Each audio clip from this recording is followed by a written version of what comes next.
ক্রম ব্রাউজারে গিয়ে আমরা এখানে লিখব bqems.com।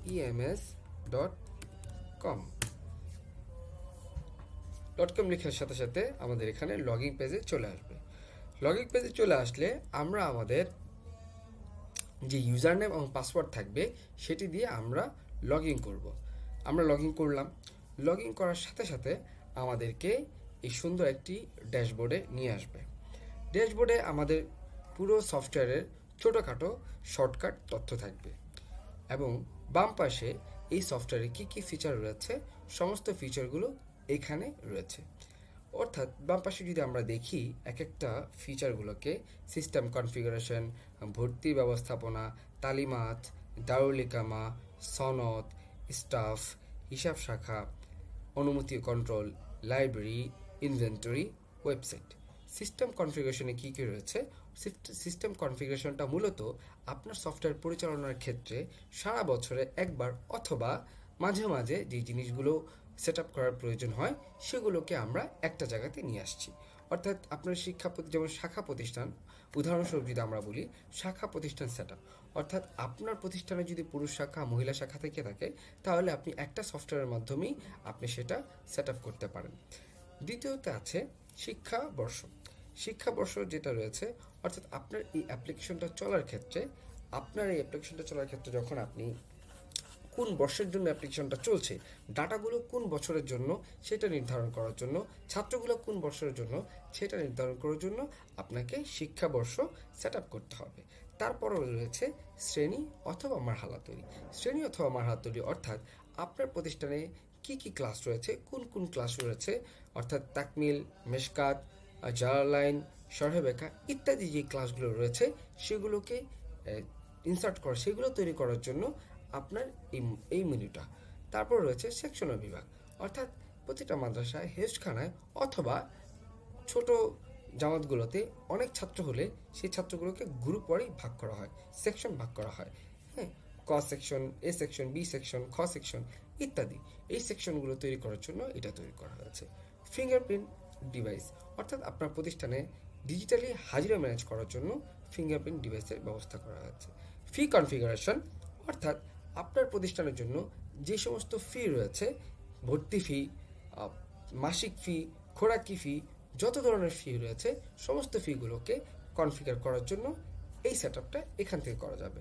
বেতন কাঠামো সেট আপ, অর্থাৎ আপনার প্রতিষ্ঠানের কর্মচারীদের, শিক্ষকদের, আসাতিজাদের বেতনকে ম্যানেজ করার জন্য বেতন কাঠামো সেট আপ এই মেনুটি রয়েছে।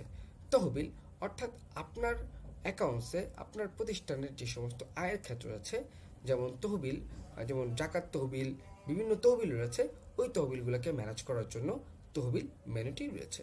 ছাত্রাবাস নিবন্ধন, অর্থাৎ আপনার প্রতিষ্ঠান যদি অনেক বড় হয় এবং সেক্ষেত্রে যদি একাধিক ছাত্রাবাস থেকে থাকে ক্যাম্পাসে, তাহলে সেগুলোকে ম্যানেজ করার জন্য সেগুলো কয়তলা ভবন, কয়টি রুম রয়েছে, এক এক রুমে কতজন করে থাকবে, সেগুলোকে ম্যানেজ করার জন্য এই ছাত্রাবাস নিবন্ধনটি রয়েছে। ভর্তি, তারপরে রয়েছে খুব গুরুত্বপূর্ণ একটি মডিউল, সেটা হচ্ছে ভর্তি ব্যবস্থাপনা। ভর্তির ক্ষেত্রে নতুন পুরাতন সকল ছাত্রদের ভর্তি এখান থেকে করা যাবে এবং আমাদের এই সিস্টেমে অনলাইন ভর্তি ব্যবস্থাপনা রয়েছে। অর্থাৎ অনলাইন থেকে যখন আপনি ভর্তি হবেন তখন যে সমস্ত ছাত্ররা আপনার মাদ্রাসায় আবেদন করবে তখন আবেদন করার ক্ষেত্রে এই জায়গাতে মাদ্রাসার থেকে ওই আবেদনকে অনুমোদন অথবা তাদেরকে তাদেরকে রিজেক্ট করে দিতে পারে। সেই সিস্টেমটা ম্যানেজ করার জন্য এই মনিটর রয়েছে। মেধা তালিকা ও অপেক্ষমান, অর্থাৎ মাদ্রাসা পরীক্ষা হলে, ভর্তি পরীক্ষা হলে সেখানে কে ফার্স্ট হয়েছে, কে সেকেন্ড হয়েছে, অথবা সেখানে ভর্তি মার্ক কে কে পেয়েছেন, খানার মার্ক কে কে পেয়েছেন, সেই জিনিসটা এখানে চলে আসবে।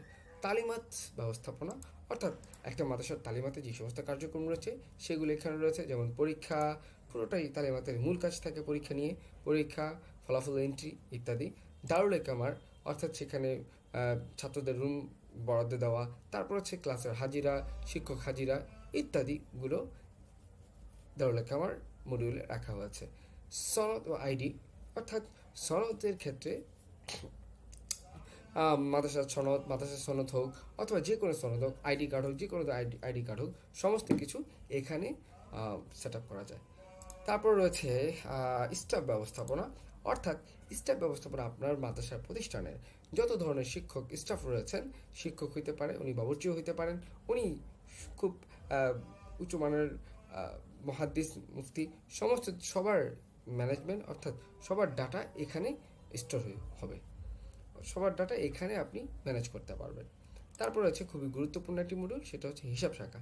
হিসাব শাখাকে আমরা খুব বেশি কমপ্লেক্স করি নাই, খুবই সিম্পলিসিটির মধ্যে নিয়ে আসছি, অর্থাৎ আয়ের খাত এবং ব্যয়ের খাত। আয়ের খাতে যে সমস্ত বিষয় আয় হয় সেগুলো এন্ট্রি দিবেন, যে ব্যয়ের খাত যে সমস্ত বিষয়গুলো ব্যয় হয় সেগুলো এখানে এন্ট্রি আসবে। অনুমতি ও কন্ট্রোল, অনুমতি ও কন্ট্রোলের ক্ষেত্রে আপনার এই সফটওয়্যারটা পরিচালনার ক্ষেত্রে আপনি যদি মনে করেন আমার অমুক স্টাফকে শুধু এতটুকুর অনুমতি দিলাম, অর্থাৎ সে শুধু তৈরি করতে পারবে, সে শুধু ছাত্রদের ভর্তি নিতে পারবে, সে শুধু টাকা কালেকশন করতে পারবে, কিন্তু টাকাতে ভুল হইলে বা সেখানে সে কোনো ধরনের এডিট করতে পারবে না, তাহলে এই বিষয়টা এখানে চলে আসবে। তারপর আসে কিতাব এন্ট্রি। লাইব্রেরি, অর্থাৎ প্রত্যেক বড় বড় মাদ্রাসায় বা যে কোনো মাদ্রাসারই নির্দিষ্ট লাইব্রেরি রয়েছে, লাইব্রেরি থাকলে তাহলে তাদের এই লাইব্রেরি ম্যানেজমেন্টটা এখান থেকে তারা করতে পারবে। ইনভেন্টরি, অর্থাৎ মাদ্রাসার নিজস্ব যে সম্পদগুলো রয়েছে, ছোট চেয়ার টেবিল, এগুলো কোন কোন ভবনে রয়েছে, কে কে ব্যবহার করছেন, সমস্ত কিছু এখানে ম্যানেজ করা যাবে।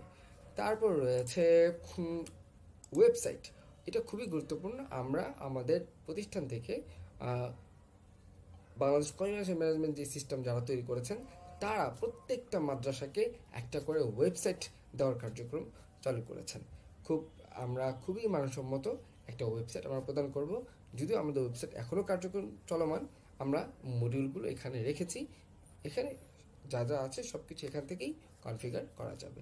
তারপর রয়েছে খুবই গুরুত্বপূর্ণ রিপোর্ট সেকশন, অর্থাৎ এই এতক্ষণও পুরো মডিউলে বিভিন্ন মেনুতে যে সমস্ত রেকর্ড তৈরি হবে সেগুলো রিপোর্ট দেখার জন্য আমাদের এই বিষয় রিপোর্ট দেখার জন্য রিপোর্ট সেকশনে সব কিছু রয়েছে। আমরা এখন শুধু আপনাদেরকে আমাদের মডিউলের খুবই সংক্ষিপ্ত একটা ওভারভিউ দিয়েছি। আমরা পরবর্তী ভিডিওতে প্রত্যেকটা মডিউলের ভিতরে কিভাবে কাজ করে তার একটি বিস্তারিত মডিউল আকারে আমরা ইনশাল্লাহ পাবলিশ করব। আসসালামু আলাইকুম।